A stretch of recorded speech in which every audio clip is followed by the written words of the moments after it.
companies should be adopting Composable WFM specifically because it's composable. In your organization, when you have your HR and your payroll on the extremities of your processes, everything in between for day-to-day operations is of huge importance, and you don't always have everything in place.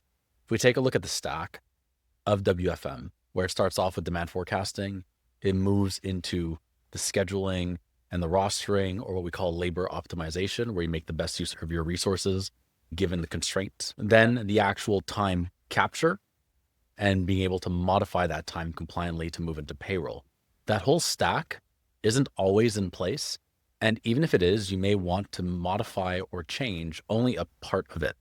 When you rip and replace a WFM, it's a critical part to an organization. It's how people get paid. It's how metrics get tracked. It's how people do their day-to-day tracking. It's critical. So when you have composable WFM, there's great value in being able to say, hey, we have a demand forecasting piece, we have a scheduling piece, but our time capture piece is lacking some functionality. A composable WFM can go in, land, take over that component and handle it really well in a non-invasive way, integrate with the existing solutions, and the landscape in place is completely untouched. You're not damaging the garden, you're enhancing it. And then over time, that component